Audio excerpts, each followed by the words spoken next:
لا أقول لكم عندي خزائن الله ولا أعلم الغيب ولا أقول لكم إني ملك إن أتبع إلا ما يوحى إلي قل هل يستوي الأعمى والبصير أفلا تتفكرون۔ معزز و مکرم مصلیان اکرام اور خواتین اسلام، تلاوت کردہ آیات میں سے بعض منتخب آیت کا ترجمہ اور اس کا مفہوم بیان کروں گا، اس دعا کے ساتھ کہ آج الحمدللہ ہم لوگوں نے نصف تراویح کو مکمل کر لیا ہے۔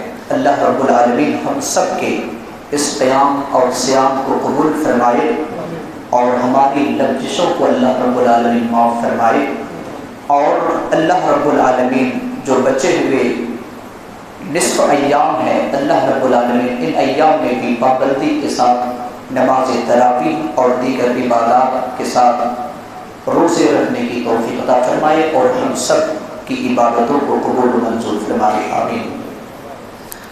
آج جو آیتیں تلاوت کی گئی ہے ان میں سے بعض جن کا تعلق عقیدہ سے ہے، کیونکہ عقیدہ ایمان کی جڑ اور بنیاد ہے، اور عقیدہ پر کوئی کمپرمائز اللہ رب العالمین قیامت کے دن نہیں کرے گا، اسی لیے ہماری عقیدہ اس کا اصلاح ہونا ضروری ہے۔ تو ان آیات کا جن کا تعلق عقائد سے ہے میں آپ کے سامنے بیان کروں گا۔ آج مسلم معاشرے کے اندر کچھ ایسے لوگ ہیں جن کا نبی صلی اللہ علیہ وسلم کے بارے میں یہ عقیدہ ہے کہ آپ صلی اللہ علیہ وسلم کے پاس غیب کے یا تو پھر عام خزانے موجود ہیں، کچھ خزانے موجود ہیں، پہلا عقیدہ۔ اور میں اس سے پہلے بھی آپ کو بتایا تھا کہ بعض لوگ کیا کہتے ہیں، آپ نے نظم میں سنا ہے آپ نے کہ بھر دو جھولی میری یا محمد لوٹ کر نہ جاؤں گا خالی، کیوں؟ اس لیے کہ یہ عقیدہ نبی صلی اللہ علیہ وسلم سے لیتے ہیں کہ نبی صلی اللہ علیہ وسلم کچھ دے سکتے ہیں، پہلا عقیدہ۔ دوسرا عقیدہ ہے کہ نبی صلی اللہ علیہ وسلم کو غیب کا علم تھا، اور تیسرا عقیدہ یہ ہے کہ نبی صلی اللہ علیہ وسلم نور تھے، اور آپ نے اکثر سنا ہوگا کہ پوری دنیا کی جو پیدائش ہوئی ہے محمد کے نور سے، اس طریقے سے عقیدہ رکھتے ہیں۔ تو ہمارا کیا عقیدہ ہے؟ جو قرآن کا عقیدہ ہے وہی عقیدہ ہے۔ اب سورۃ الانعام کی آیت نمبر 50 اس کا ترجمہ پڑھیے، ان تینوں عقیدے کو اللہ نے رد کر دیا ہے۔ کیا کہا؟ کل، اے نبی صلی اللہ علیہ وسلم آپ کہہ دیجئے، کیونکہ اللہ رب العالمین جانتا ہے کہ ایسے لوگ پیدا ہونے والے ہیں جو نبی صلی اللہ علیہ وسلم کے بارے میں ایسے عقیدہ رکھیں گے کہ خزانے اس کے پاس ہے، غیب کا علم اس کے پاس ہے، یا تو پھر یہ نور ہے۔ تو اللہ رب العالمین نے اس کو جواب دیا، اور اللہ نے یہ نہیں کہا کہ اللہ تعالیٰ کہتا، اللہ کہتا ہے کہ اے نبی آپ کہہ دیجئے، آپ اپنی زبانی کہہ دیجئے، کیا؟ لا اقول لکم عندی خزائن اللہ، میں یہ نہیں کہتا کہ میرے پاس اللہ کے خزانے ہیں، پہلا عقیدہ، اس کو رد کر دیا۔ دوسرا عقیدہ ولا اعلم الغیب، اور نہ میں غیب کا علم رکھتا ہوں۔ تیسرا عقیدہ ولا اقول لکم انی ملک، میں یہ بھی نہیں کہتا کہ میں فرشتہ ہوں۔ اچھا، اگر آپ سے پوچھا جائے کہ انسان اچھی مخلوق ہے یا فرشتہ، تو آپ کیا جواب دیں گے؟ جی کون؟ انسان نا، انسان اچھی مخلوق ہے تو کس اعتبار سے؟ اب دوسرا سوال اگر کیا جائے گا کہ کوئی آپ ایک دلیل پیش کیجئے کہ انسان جو اچھی مخلوق ہے، تو کوئی ایک دلیل دیجیے، آسان سی دلیل ہے کہ حضرت آدم علیہ السلام کیا تھے؟ انسان تھے، تو اللہ رب العالمین نے حکم دیا آدم کو یا فرشتوں کو سجدہ کرنے کا؟ کس کو حکم دیا؟ فرشتوں کو حکم دیا نا کہ آدم کے سامنے کیا کرو؟ سجدہ کرو۔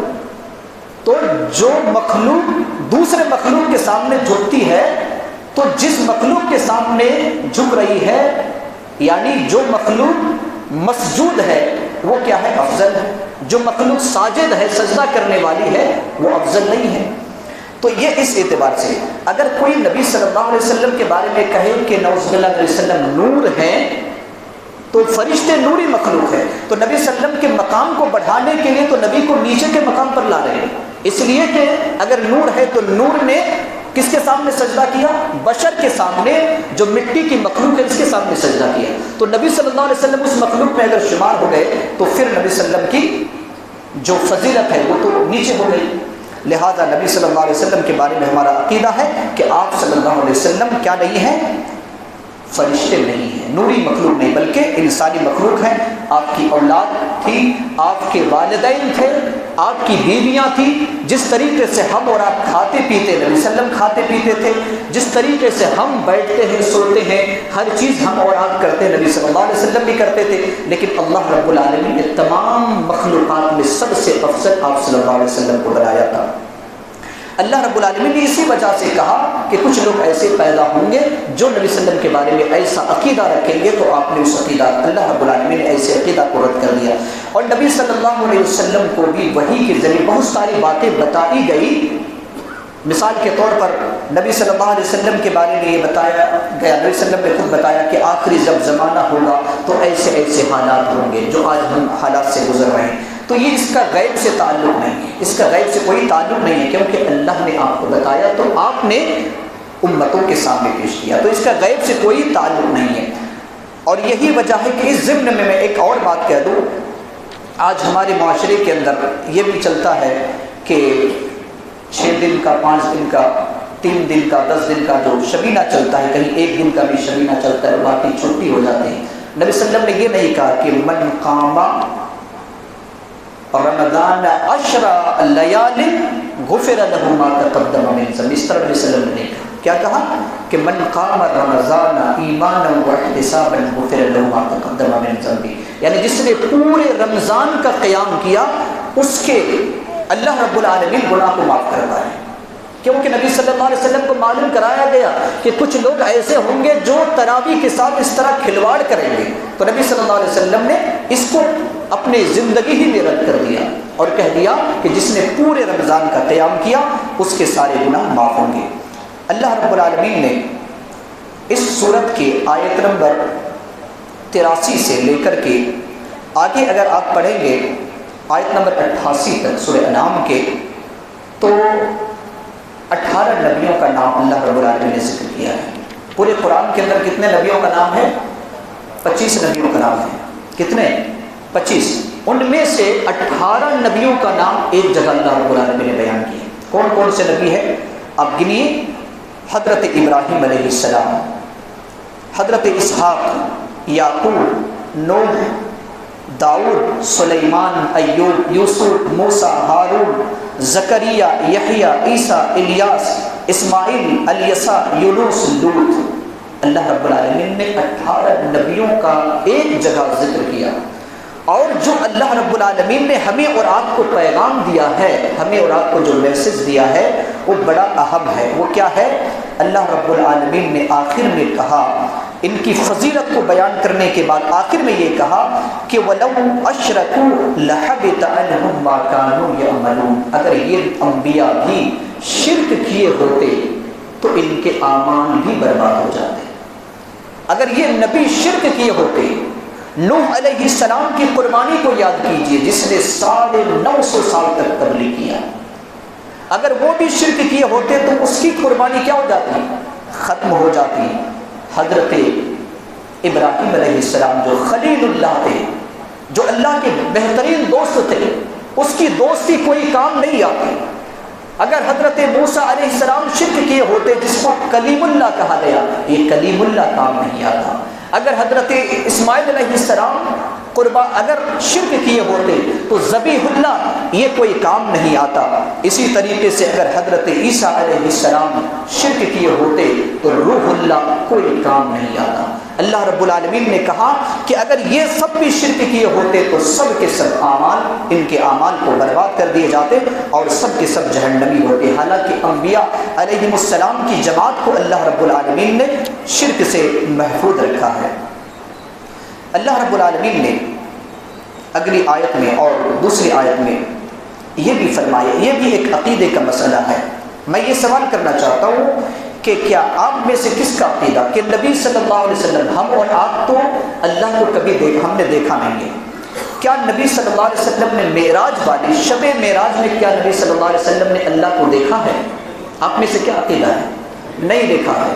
اور یہی منہج درست ہے، کیونکہ قرآن کہتا ہے اللہ رب العالمین 103 نمبر آیت میں کہ لا تدرکہ الابصار وہو یدرک الابصار، اللہ رب العالمین کو کوئی نگاہ احاطہ نہیں کر سکتی، دیکھ نہیں سکتی، لیکن اللہ تمام نگاہوں کو دیکھتا ہے، اللہ رب العالمین کا۔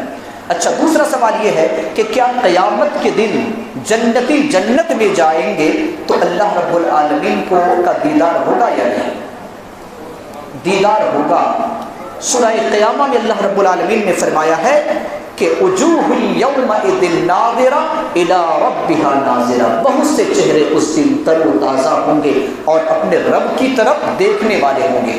بلکہ جنت میں جانے کے بعد جنتی کی سب سے بڑی نعمت یہ ہے کہ وہ اللہ رب العالمین کا دیدار کرے، یہ سب سے بڑی نعمت، کیونکہ جنتی سے سوال کرے گا اللہ رب العالمین کہ اے جنتیوں بتاؤ کیا تمہیں اور کوئی چیز چاہیے؟ کسی چیز کی خواہش ہے؟ کیونکہ ساری خواہشیں پوری ہوں گی وہاں پر، دنیا میں کسی کی خواہش پوری نہیں ہوگی۔ تو وہاں پر اللہ رب العالمین سوال کرے گا جنتی سے کیا تمہیں کچھ چاہیے؟ کہے گا نہیں اے اللہ، کیا ہمارے چہرے کو جہنم سے نہیں بچایا؟ کیا جنت میں ہمارا ٹھکانہ نہیں بنایا؟ کیا کھانے کے لیے مختلف قسم کے پھل اور پینے کے لیے مختلف قسم کے مشروبات جو نہر کے شکل میں جاری ہے کیا تو نے عطا نہیں کیا؟ اے اللہ، ہماری ساری خواہشات پوری ہو گئی، ہمیں کچھ نہیں چاہیے۔ اللہ کے رسول صلی اللہ علیہ وسلم فرماتے ہیں کہ اس کے بعد اللہ رب العالمین اپنے پردے کو ہٹائے گا، اپنے پردے کو ہٹائے گا اور جنتی اللہ رب العالمین کا دیدار کریں گے۔ دیکھ کر کے جنتی یہ سمجھیں گے کہ جنت کے اندر جتنی نعمتیں ہیں رب کے دیدار کے بعد ساری نعمتیں ہیچ اور نیچ نظر آئیں گی۔ اللہ سے دعا کریں کہ اللہ رب العالمین ہم سب کو جنت میں داخل فرمائے اور اللہ رب العالمین کا دیدار نصیب فرمائے، آمین۔ آخر میں ایک آیت میں کہہ کر اپنی بات کو ختم کرتا ہوں، اور یہ بات دراصل یہ ہے کہ ہم میں سے بہت لا علمی کی وجہ سے آج نفرت پھیل رہی ہے پورے معاشرے کے اندر، سیاسی اعتبار سے کس طریقے سے مسلمانوں کو ٹارگٹ بنایا جا رہا ہے۔ آپ جانتے ہیں اللہ رب العالمین نے یہاں پر ایک بات کہی ہے کہ وَلَا تَسُبُّوا الَّذِينَ يَدْعُونَ مِن دُونِ اللَّهِ، 108 نمبر آیت میں وَلَا تَسُبُّوا الَّذِينَ يَدْعُونَ مِن دُونِ اللَّهِ فَيَسُبُّوا اللَّهَ عَدْوًا بِغَيْرِ عِلْمٍ، جو لوگ اللہ کے علاوہ دوسرے کی عبادت کرتے ہیں ان کے معبودان باطلہ کو گالی مت دو، گالی گلوچ مت کرو۔ آج اگر یہ نفرت پھیلی ہے تو صرف وہی ذمہ دار نہیں ہے، ہم بھی ذمہ دار ہیں، کیونکہ ہمارے بھی کچھ ناسمجھ لیڈر ہیں جو ان کے مورتیوں کو گالیاں دیتے ہیں، گالی گلوچ کرتے ہیں۔ اللہ رب العالمین نے بتایا کہ تم ان کے معبودان باطلہ کو گالیاں مت دو، اگر تم دو گے تو اس کا نتیجہ کیا ہوگا؟ فَيَسُبُّ اللَّهَ عَدْوًا بِغَيْرِ عِلْمٍ، بغیر علم کے تمہارے معبود کو جو معبود حقیقی ہے اس کو گالی دے بیٹھیں گے۔ لہٰذا ہماری اور آپ کی ذمہ داری ہے کہ ہم اپنی طرح سے تیار رہیں، اور میں نے کل اپنے درس میں بتایا تھا کہ ہر نوجوان کو یا ہر انسان کو اپنے طور پر تیار رہنا چاہیے، اور منشیات ایک بڑی عظیم چیز ہے جو انسان ہمارے معاشرہ کو کھوکھلا کرنے میں عظیم کردار ادا کر رہے ہیں، تو ایسی چیزوں کو ہمیں اور آپ کو چھوڑ دینا چاہیے اور اپنے آپ کو صحت مند اور تندرست رہنا چاہیے، کیونکہ کسی بھی وقت ہمیں اور آپ پر کوئی اٹیک کر سکتا ہے، تو سیلف ڈیفنس میں ہمیں اور آپ کو بھی اس کے لیے تیار رہنا چاہیے، جو قرآن بھی بتاتا ہے اور ہندوستان کا قانون بھی بتاتا ہے۔ یاد کیجئے، صرف ہم یہ کہتے ہیں کہ کل 313 تھے تو لرزتا تھا زمانہ، آج ہم کروڑوں بھی ہیں غلامی کے حوالے۔ 313 تھے، لرزتا تھا زمانہ۔ میدان بدر کو یاد کیجئے، صحابہ اکرام کتنے تھے؟ 313 تھے یا 17 تھے، اور مشرکین کتنے تھے؟ 1000 سے زائد تھے ان کی تعداد۔ ایک ایک نے تین کا مقابلہ کیا. کس اعتبار سے کیا؟